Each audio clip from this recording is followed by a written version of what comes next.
We know that some individuals really change the world because they cause sea changes in human thinking.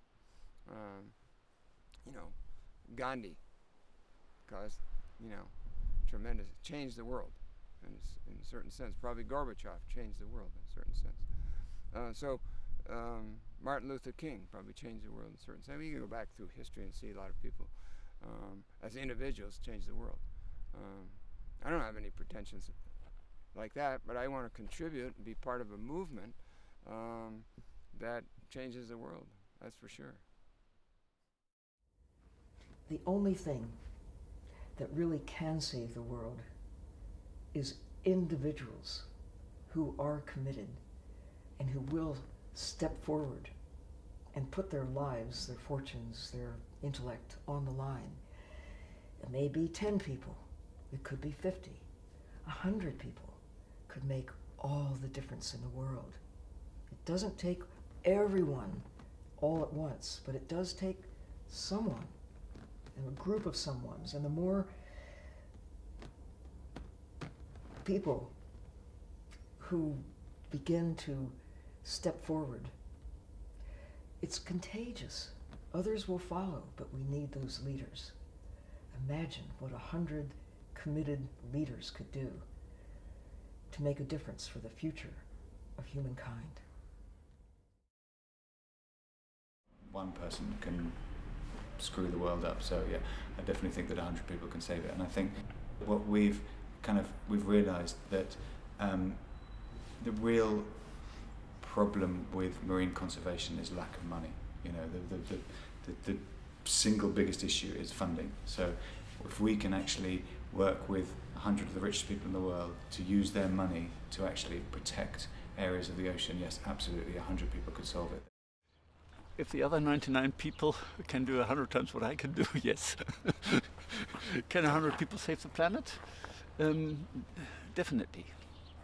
If they are influential people, like people who can get the American Senate to understand that combined action is needed, not fighting each other, just like now with the whole budget issue, you know, the whole default issue that they're facing.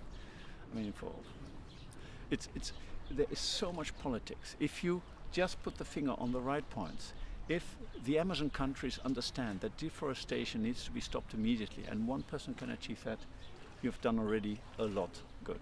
If you get people who work on the ocean to do what needs to be done there, you've done a lot of good. So if you take one each and one person who is really influential, not just like Mother Teresa. I mean, you could say, what could a little woman from Albany do in Calcutta?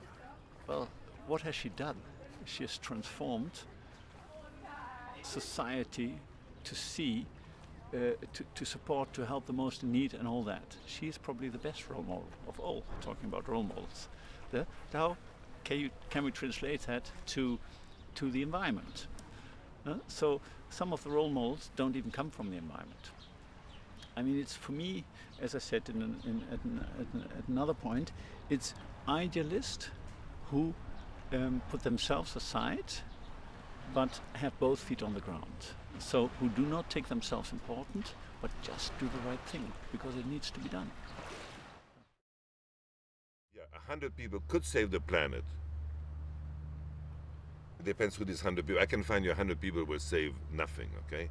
And you could, I mean, what Bill Gates is doing now is incredible, okay? This guy has rolled up his sleeves, has put billions of dollars, and he saved, you know, from some kind of disease or something like that, okay? That's what he's doing. And there's some other people who make a lot of noise, and it's useless, the work they're doing. Useless.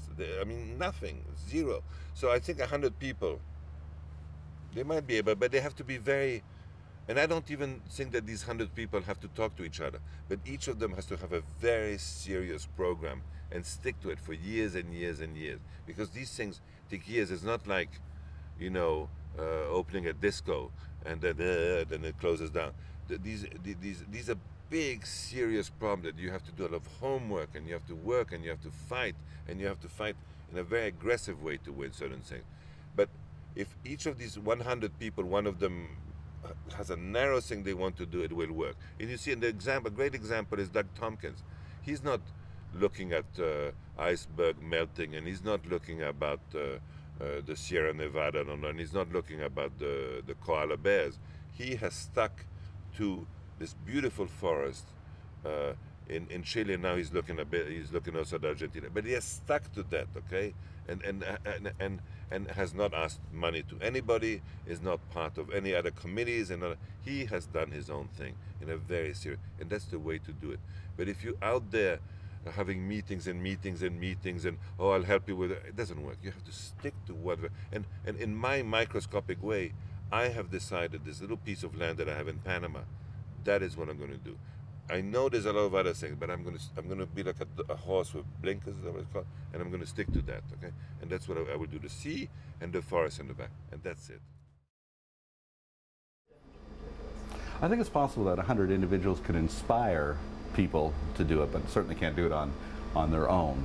That the strength of the environmental conservation movement, or any movement, really has to lie in the passion of hundreds of thousands of individuals, and it has to rely on thousands and thousands of organizations, and certainly not the big organizations.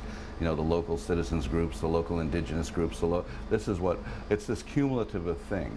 And there isn't any just one way of doing it, because if the law of diversity, the ecological law of diversity, also means that in any movement, the strength lies in diversity.